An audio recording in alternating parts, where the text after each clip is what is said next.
What's up, guys? So today on the podcast, we have Joe Sena. He is the founder of the Spartan Race, and he's on the podcast with us today. Very interesting dude. It's a bit of a shorter one, so it's about 30 minutes. But inside that 30 minutes, there's a lot of good stuff, especially, we talk a lot about his sort of mindset mainly towards business and some of the things he's gotten into. But when you listen to it, and we kind of touch on this, you could apply that mindset towards just about anything. Everything from jiu-jitsu to just anything. If you're on my email list, it's funny how this works out. We'll probably turn this into a podcast later on, but if you're on my email list, this morning I sent out one on the idea that perfection is kind of an enemy, and that's one of the things I was like, it was kind of almost perfect for the podcast because that was always already stewing in my brain. And then when I got on the podcast with Eugene and Joe, it was the same thing, right? We talked a lot about that. So anyway, I won't talk anymore. We'll get right into the podcast. Big thanks to our sponsors, Charlotte's Web, my favorite CBD oil. I talked about it the other day. I've tried a lot of different CBD oils. Again, I always say this because there's so many people online telling you what to do, what to take, what to ever, and again, everything that I share comes from a place of like, this works for me, right? And take it and see what it works for you. Whether it's a technique, I'm sharing a technique because it worked for me, it worked for one of my students. If I give you an idea in one of my Q&A videos or podcast episodes, I'm giving it to you so you can just take it and maybe try that idea, see how it works for you, see if you find it resourceful. With Charlotte's Web, I share them, their products on the podcast for that same reason. It's simply just, it works for me, and I'm extending it to you and see how it works for you. A lot of times with CBD oils, there seems to be some people it works great for, and then some people, not so much for. So what I tend to tell people is just try it out and see how it works for you. Try it out for a month and see if you notice a difference. If you want to check out any of Charlotte's Web's products, again, I'm a big fan of them because they are third-party tested. So whatever, CBD is listed on that packaging is what you're going to get. They did a study, I think it was Penn State did a study, it was like 70% of CBD products that they tested were not accurate. They either had too much CBD or too little CBD than what was listed on the bottle or the package, and in some cases they had a lot of other compounds that were not listed.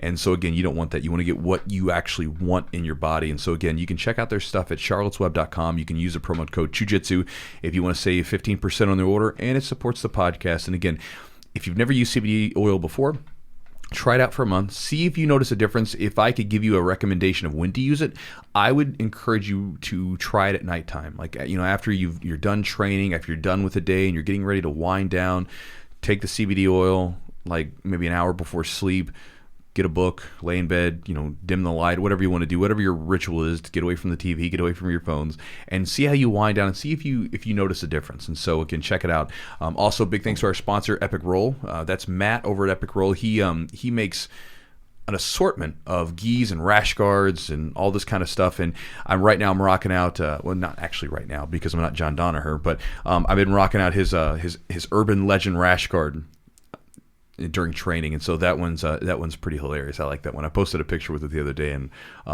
everybody was like pointing out stuff that's on it, everything from there's Bigfoot and 5G, whatever else. But he's got a lot of cool designs, and that's one of the things I like about it is the designs are pretty unique. There's a lot of companies out there that move into. I see this, and I don't necessarily like it, but there's a lot of companies that move into the space of jiu-jitsu that are like, we got these guys, and they'll pay money for something, so we're gonna do a t-shirt company, and we'll just put jiu-jitsu on the side of it. We're gonna sell these t-shirts, where Matt, you can tell it's a lot of artwork. There's a lot of thought that goes into them, and I think that sometimes it's very clever, and sometimes it's very just eye-catching. And so I really like his stuff, and so I would encourage you to check it out. You can go to epicrollbjj.com. You can use the promo code Chewjitsu, and you can save 15% on the order. And he's also, I think, getting ready to do a special gi release coming up soon that he's doing for charity. So I'm sure you can probably find that on his website as well. And guys, if you want to support the podcast directly, you can also go to our Patreon at patreon.com/the Jiu-Jitsu Podcast. On there, we have everything from video content that I take. I have little nibbles from, I have a Vault membership that I have on my website, and I take little bits of that and I include it into the Patreon for you guys if you're interested, where you can see some of the different narrated breakdowns that I do for matches. You can see some of the seminars that I've done, some of the rolling videos that I've done, even some just Q&A stuff that gets posted that isn't available elsewhere. And then along with that, we typically take one snippet out of every podcast that we do with each guest, and we put that back there. And so you'll have everything from high level jiu-jitsu practitioners and world champions giving you a particular tip about training or about training habits that they put in place, to just different guests that we've had where we've just found something really entertaining or fun to listen to. And so if you want to check that out and get access to it, you can go to patreon.com/the jiu-jitsu podcast, and you can access the content. It's very inexpensive, tons of stuff, and literally you could get in there and just dive in there's hundreds of pieces of content. Not even joking, like hundreds, because we've been doing this stuff for so long and been building up. So you can check that out. And again, it's a subscription, so you can try it out, see if you like it, and if you don't like it, you can always cancel. But if you like it, you just keep subscribing. It supports the podcast, and we'll keep adding stuff to it. So with all that stuff out of the way, guys, let's jump into the podcast with Joe.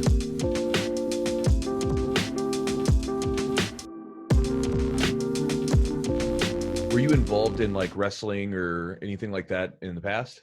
Nope, only my children. But I what made you want to get your kids into wrestling? I had seen the movie Kill Bill. I always had first of all, I grew up in a neighborhood that was all organized crime.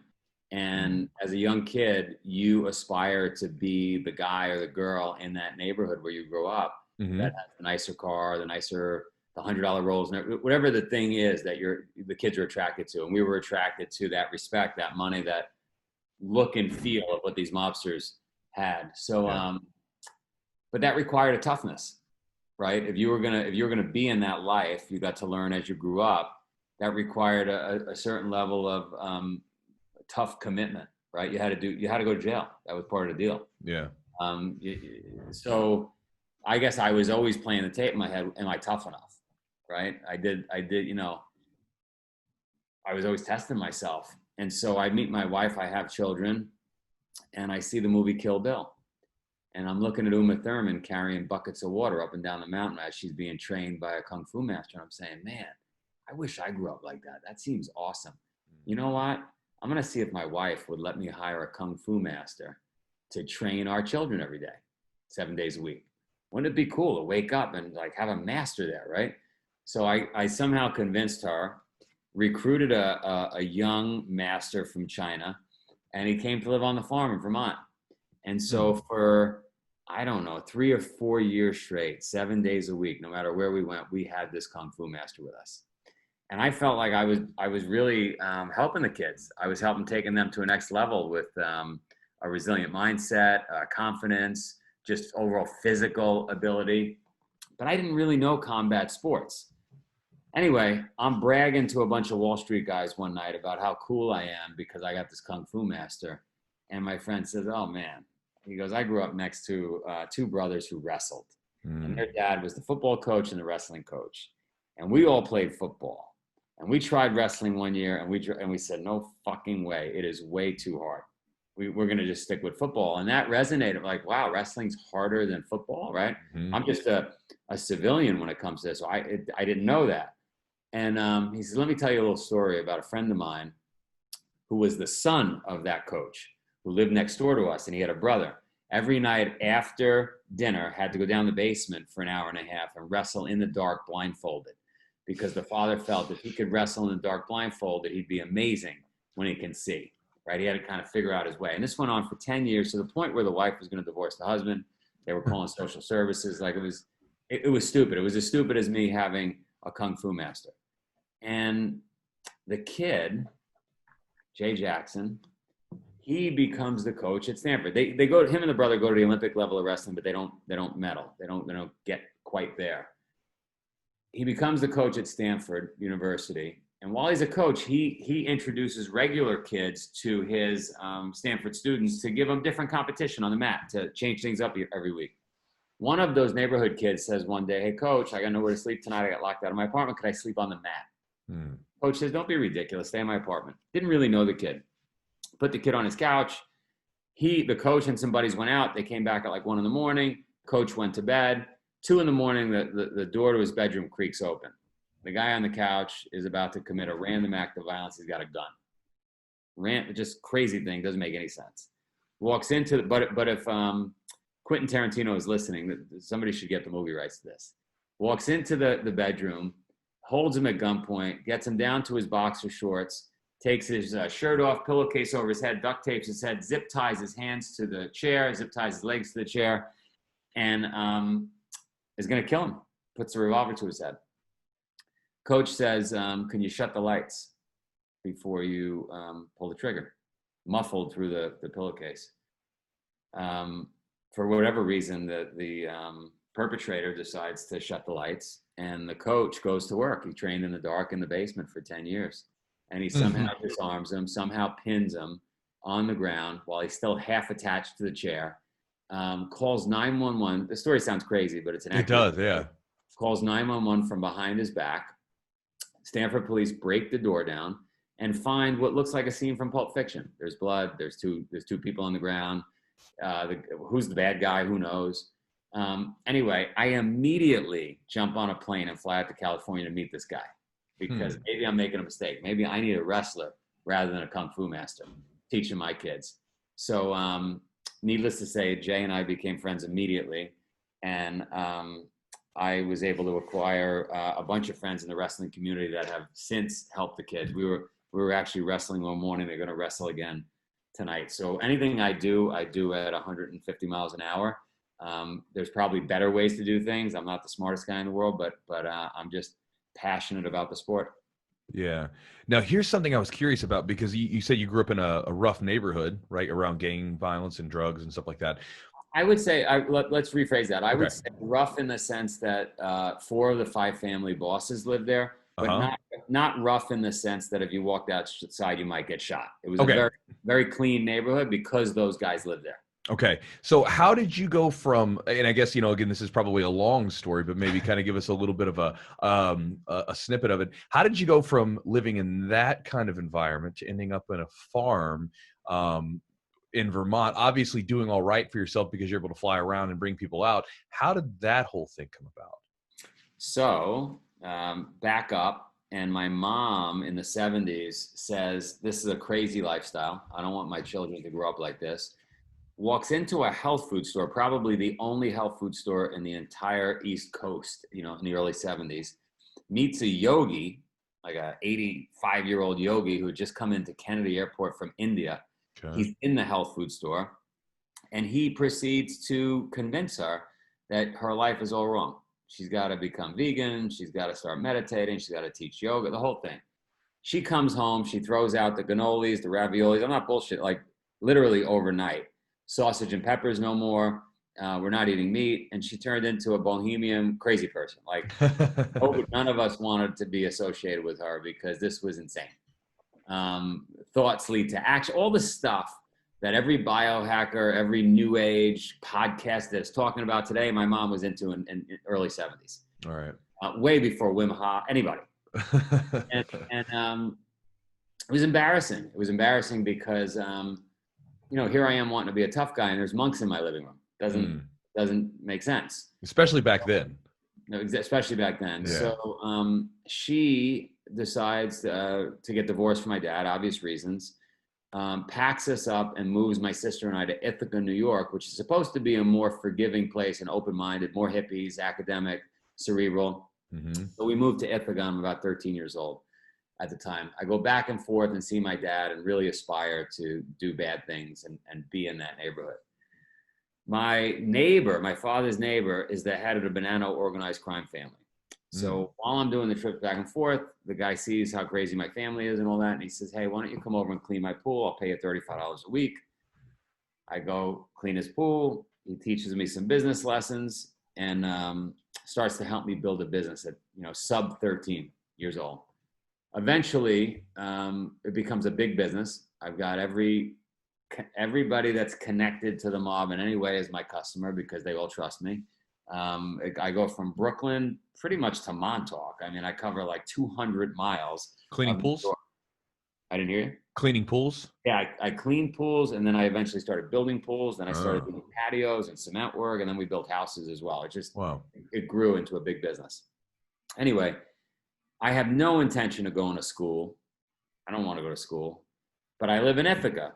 And in Ithaca is where Cornell University is, which is an Ivy League. I didn't even know what an Ivy League school was. Nobody taught me any of this stuff. And I'm about to graduate high school, and my friend in high school says, hey, why don't we go to Cornell? And I said, how the fuck are we going to go to, like, my grades suck. Your grades suck. I got a business in New York I'm running. I'm graduating. I'm out of here. He says, my dad's a professor and he can get us in. And so I kind of liked the sound of that. That was like something from the neighborhood. Like, we got a guy.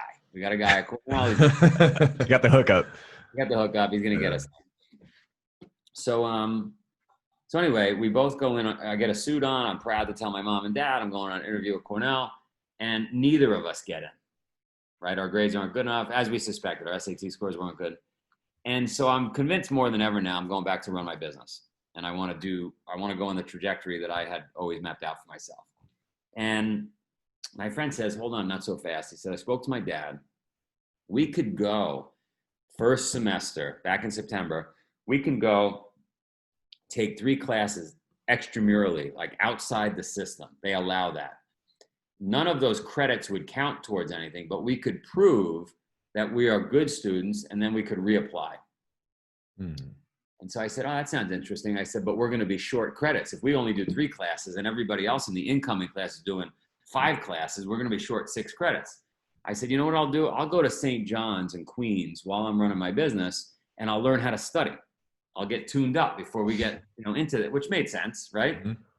And he says, and this is real interesting. He says, well, why the fuck would we buckle down during the summer? This is our last summer before we get serious. I want to go out to Vegas and party all summer.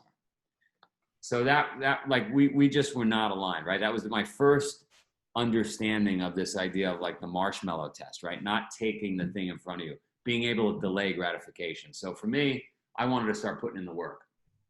That summer I worked like hell. I went to St. John's. I did well. He went out to Vegas. We both met up again in September. We crushed the first semester. We reapplied. Neither of us got in again. He diverted and he went to UNLV. He said, you know what? I had so much time in Vegas. I'm going out to UNLV. I'm a pretty stubborn individual. And I said, you know what? Now I want to go to Cornell. You're not accepting me once. You didn't accept me twice. I'm going. And so I did another semester. They didn't accept me. Then I did another semester. They didn't accept me. I did 4 semesters. They didn't accept me.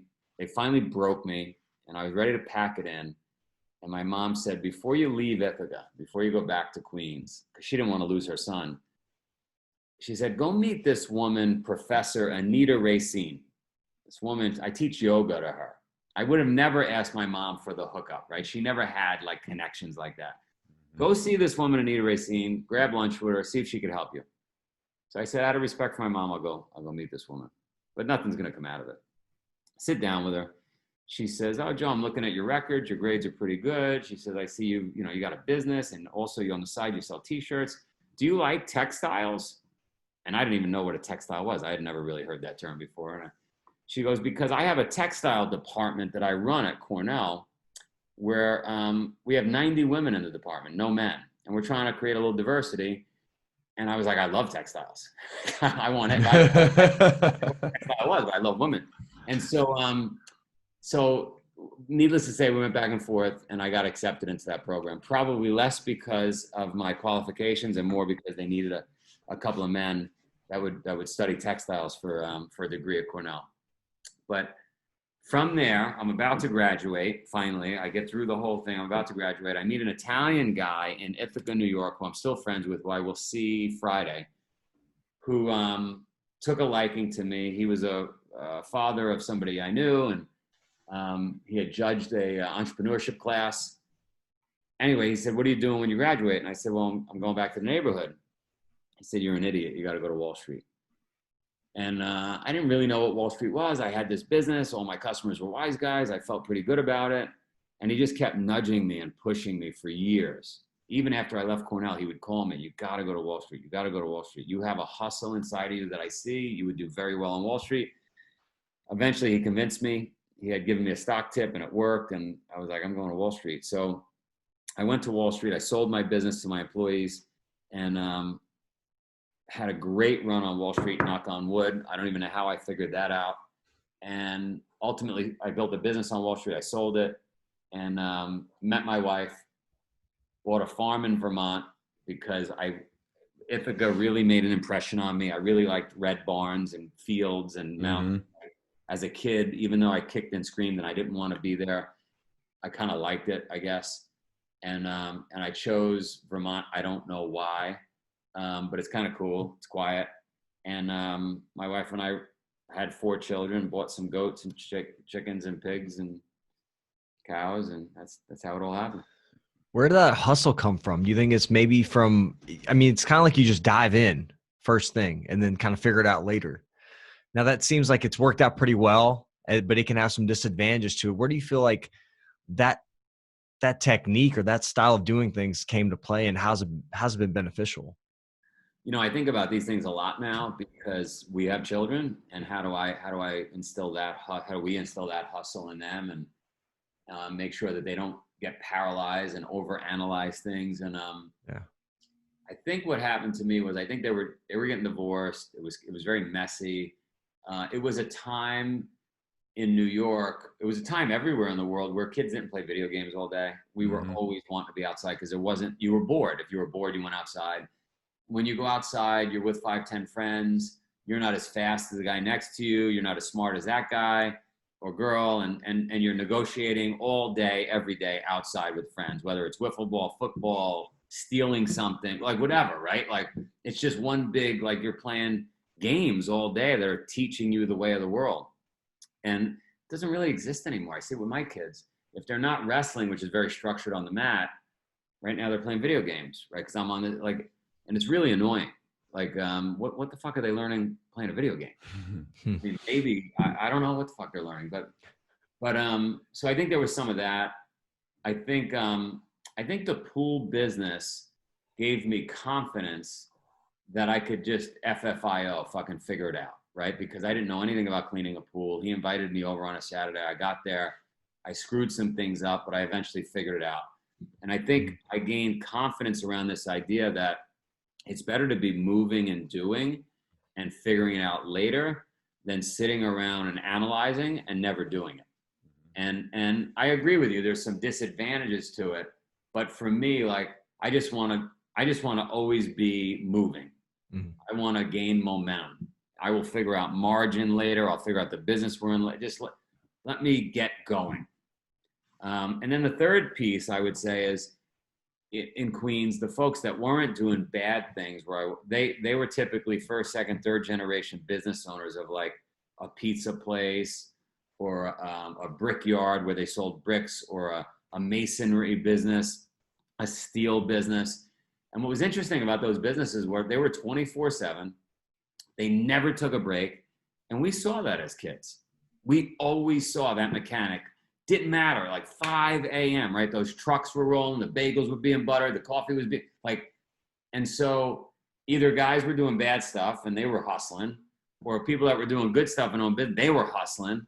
And there was nothing, even the people that were just, 9 to 5 work people with a little lunch pail, like they were hustling too. Like everybody was moving. There was no sitting around. I think like what you explain is, even though, you're still, if you're contemplating a situation, you're still sitting back, you're still in the same spot. But even if you do something, even if you make some mistakes, you still learn something, you've progressed forward in some capacity. Yeah, I believe in fire, ready, aim, right? I think 100 years ago, we came up with, get ready, then aim, then fire. And that made sense when it takes 3 minutes to reload a musket, right? But if you got a machine gun and you could take, you could waste rounds, like just start fucking firing. And so I just like to fire first, and then I get ready, and then I adjust on the fly, because I'm going to get feedback from those customers once I start doing whatever that thing is I'm doing. Sure. Let me start getting feedback, and that feedback's going to help me build a business plan that's probably more accurate than sitting in an office with a bunch of people speculating on what we're going to do. Gotcha. Yeah, I mean, because the whole idea, like, of people overanalyzing everything. I mean, the idea of analysis by paralysis and waiting for perfection. Like even in like competitions, like people will, get ready for a competition and they want everything to be perfect. They want to have the perfect camp and all this stuff and not be injured. And rarely is that a case. There's always mistakes. There's always things happening, and you're always trying to improve. So I like that idea. One thing I wanted to ask you, because you mentioned it, but what is the Marshmallow Test? So 1972, okay, Professor Walter Mitchell took a bunch of kids. I'm glad you asked me. and put the kids in cubicles and said to the kids, there's a marshmallow on the desk. You can eat that now, or if you wait, you can get 2. And they watched the kids. And invariably, most kids ate the marshmallow. They just didn't have the will, right? But they followed the children for 30 years. The kids that were able to withstand looking at it and sweating and not eating it versus the kids that ate it. There was one girl that ate the inside of the marshmallow and put it back. Smart, right? They were like, okay, we can't let her become a banker. But she was smart. So they followed these kids for 30 years. And what they found was that people that were able to delay gratification, especially at a young age, they had a much better life. They had a better house, better SAT scores, better marriage. Everything in their life was better. And there's some questions about the study, but by and large, I think the 3 of us would agree. If you're able to not eat the cookie, if you're able to go to bed early, if you're able to withstand some pain on the mat or right, and not tap out, you're just going to do better in life. You're going to do better in life. Now, I tested my son. I don't know if he was 5 or 6 years old. And I was like, all right, do we have a marshmallow or do we have like a wolf? Let's find out what we got here for our first child. And it was 10 p.m. at night. So I was already making excuses in my mind that like, if he fails, it's not his fault. It's 10 p.m., past his bedtime. And I gave him a bowl of ice cream. And I said, you could eat the whole thing. Or if you wait, I'll get you another bowl. And about 3.5 minutes in, he turned to me and he said, hey, Dad, how long do I have to wait to get 15 bowls? And so that you couldn't get a better answer, right? Sure. We are all playing for 15 trophies, 15 houses, 15, like that's right. Like whatever the thing is that you're chasing. And I think what we do, especially in America, is we're very short-term thinkers and we say, no, we want it now. Yeah. And just the act of being able to put that off for maybe a bigger reward later is very powerful in our lives. Yeah. I mean, because chasing anything that's worth anything, like you said, is going to be hard. You're going to have to go through some pain. There's going to be some failures associated with it. And absolutely. I was just curious what that was.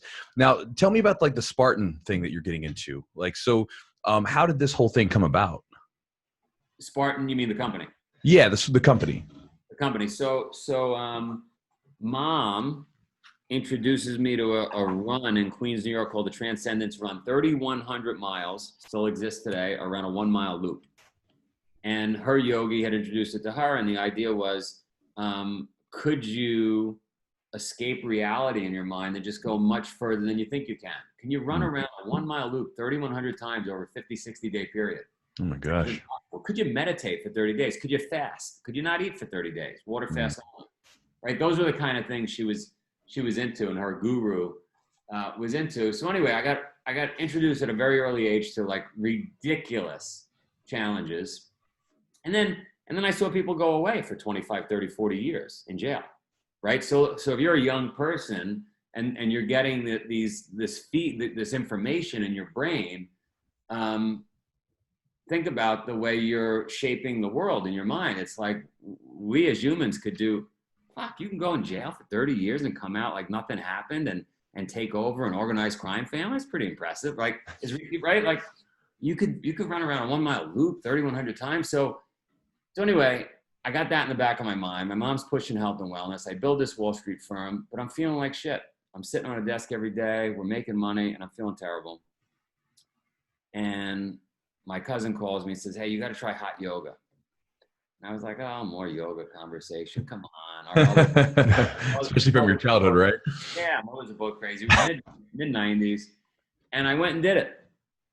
And I was like, man, I feel good. And then from there, I went and did an adventure race. And I was like, man, I feel good. It feels like I'm laying bricks again or mixing cement. And it was a nice little vacation from sitting on the trading desk. And then I said, everybody in our business on Wall Street is entertaining clients or future clients with dinners and drinks. And I didn't really want to do that anymore. And I said, why don't I start doing yoga with clients? Why don't I start doing adventure races with clients? Why don't I do long distance runs on the beach, crazy shit? Because if I do that with the clients, what'll happen is I'll build a relationship that's unbreakable. rather than just a typical superficial relationship because we had lunch and I picked up the tab, you know? So I started doing it a lot. I fell in love with it. And the crazier the race was around the world, the more I wanted to do it. I still needed to prove, you know, could I hang? Was I tough enough? And so I think that's why I was chasing all these races. And then in the year 2000, I said, you know, I want to put on races because I'm an entrepreneur. And I said, fire, ready, aim. I bought a URL at the peak of the bubble back then. I bought peak.com, peak.com. I paid 7 figures for it. It was stupid. And could never really get the business to work. Nobody wanted to run 3,100 miles or fucking swim with sharks or whatever the crazy thing I was putting on. Nobody really wanted to do it. They want to talk about it. They want to brag about their friend that did it, but there weren't enough people interested in this crazy shit to make a business out of it. And so I lost money for 10 years. I just wouldn't give up on it because I was still making money on Wall Street. And then in 2010, after the financial crisis, I was going to pack it in, and against my will and better judgment, I said, you know what? I'll lower the distances of the events. We'll change the name to Spartan. We will do like a military-inspired obstacle race as opposed to just these crazy biking, kayaking, swimming things. And I'll give one go at it. I'll put 50 grand into this thing, and if it works, fine. If it doesn't, I'm done. I'm done with. I don't have the money to burn anymore doing this. So 700 people showed up. Wow. For a Spartan event, and that was more people than I had in the 10 years of putting on the crazy races I was doing. Right, 700 people, one event, and then 1,400 to the next event, and then 3,000. And then I said, let's go to Canada. Let's go to Slovakia. I think was my third market. Don't ask me why. And fire, ready, aim, and it worked. And so now, pre-COVID, when we were in good shape, 45 countries. 325 events. Yeah. What was it about those races, those adjustments and those modifications you made? What do you think really gelled with people that really loved it, that they really came out? I think I got lucky. I think a couple of things. I think right time, right place. You had a lot of military coming back from the wars, right?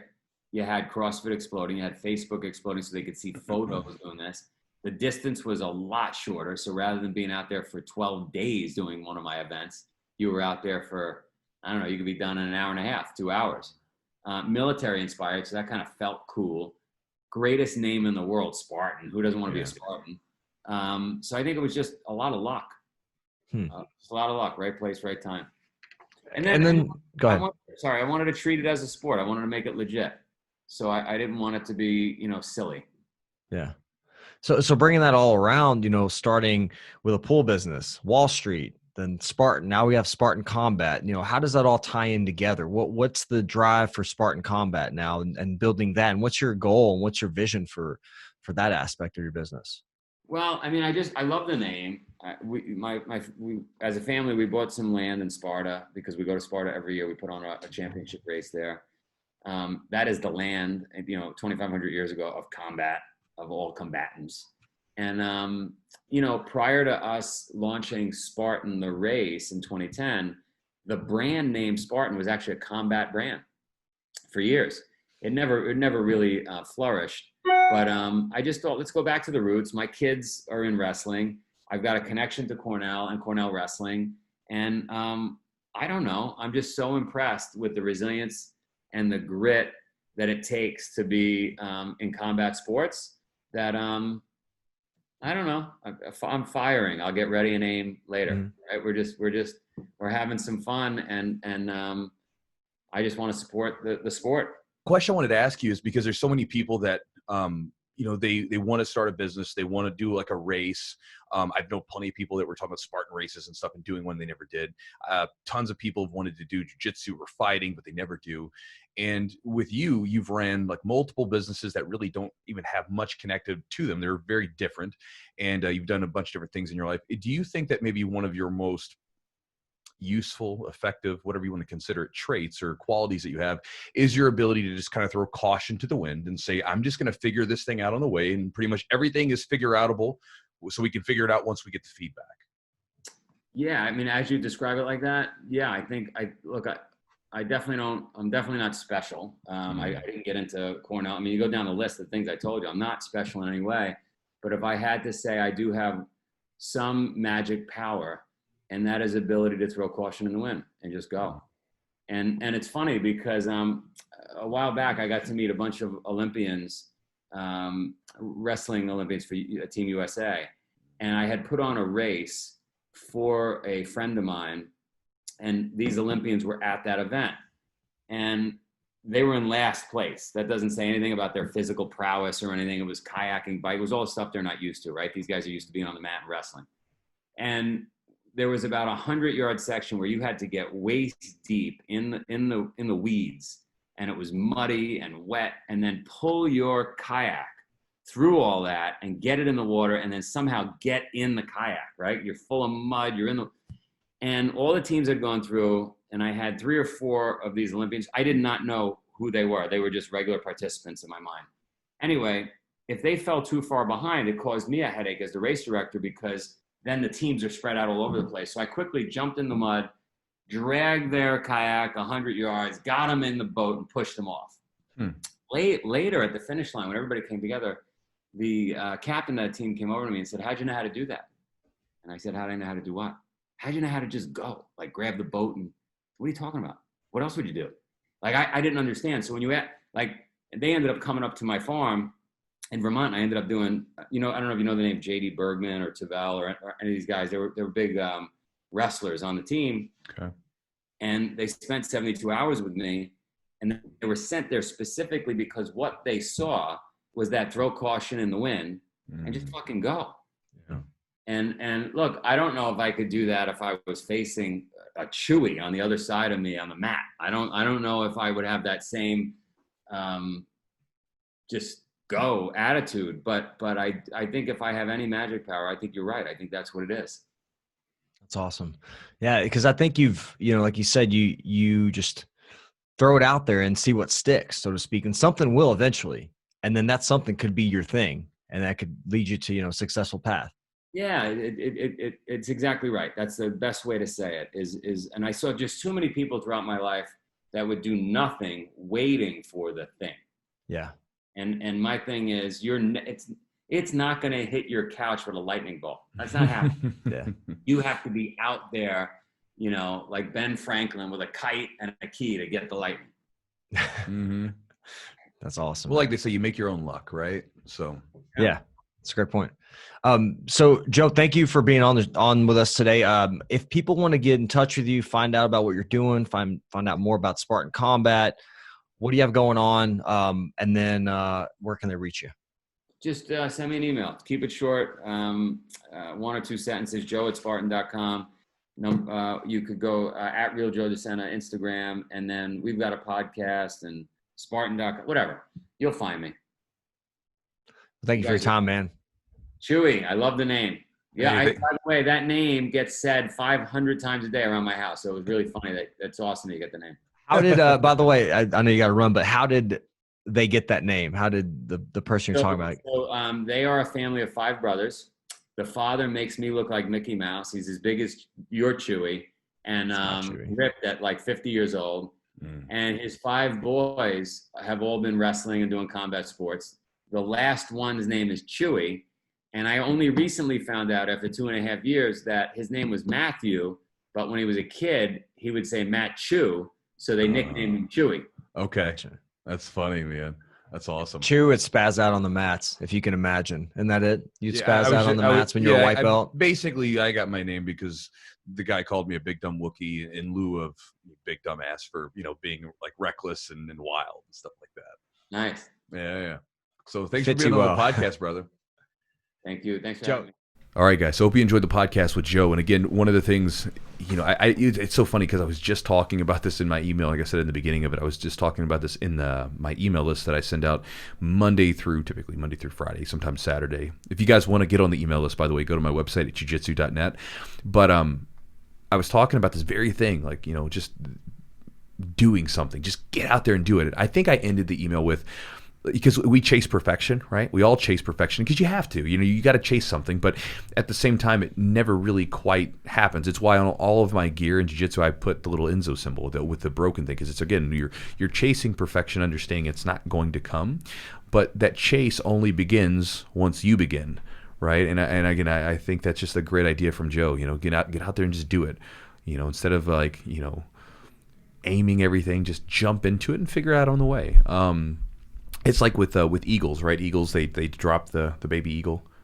Like it doesn't get like a bunch of lessons before. It's like they just drop it and then figure it out. It catches it, like when it's ready to fly, it drops it out of its nest and it catches its way and learns how to fly on the way down, right?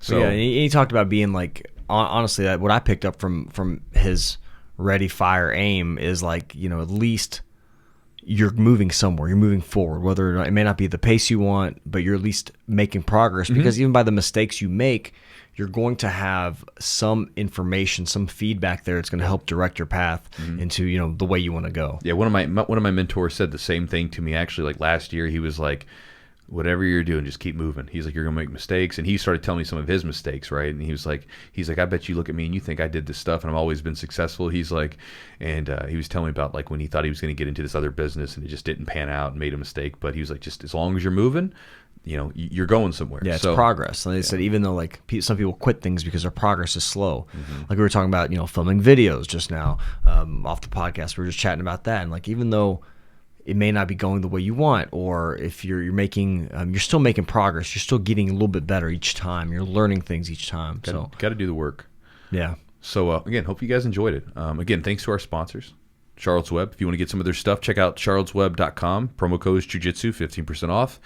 If you're in the neighborhood for some gis or rash guards and want some unique artwork or just some kind of clever little titles and stuff like that on the shirts, but that aren't, I don't know what the word. In your face. Yeah, if you want to have like some clever designs that aren't like something out of like a Ed Hardy shirt or something, or like what is it, Affliction? Yeah, I used to have some Affliction shirts, I know, right? By the way. Yeah. Who didn't?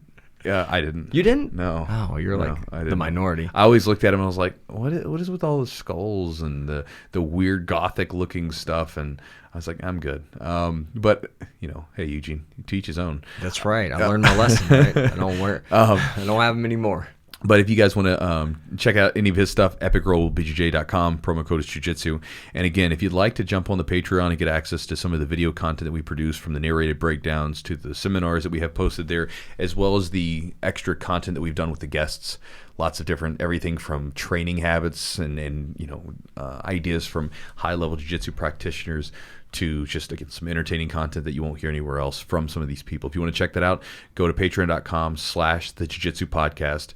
And again, for less than a quarter a day, you can jump in and access that. And it's a subscription, so you can join it, access all the content, and you can cancel it anytime you want to. There's no long-term thing or anything like that. So check that out. And then, again, one little side note to some of you guys, because I know a lot of you are in situations where, because I keep getting this message, and I've already done videos and stuff on it, but a lot of people are sending me messages like, hey, it's, the gym hasn't opened. We're still stuck in quarantine and lockdown. What should I be doing so I don't lose all my jiu-jitsu and everything else? And my big encouragement to all you guys, and this is what I did during the lockdown, and I'm back very, very quickly, is focus on your body, right? Like, I know that sounds simple, but it's really hard to train jiu-jitsu without a partner. It's just the way it is, right? But there's other things that you can do to put yourself in a good position when you come back. So think of it as strengthening the foundation by which you're going to build this jiu-jitsu house on. And my encouragement is to do anything like that your body needs. And one of the things that I think that a lot of times people lack, or the people that get into jiu-jitsu really don't put much focus on, which I think is at their own detriment for when you talk about injuries and movement, is things like their mobility, their flexibility, and their range of motion in some of their joints and stuff like that. And I say that because I know, Eugene, you have a course that's all about, primarily it's the hips, right? Primarily the hips. And so a lot of the course is kind of things that I've picked up over the years, problems that I've had, problems that I see in jiu-jitsu, limitations.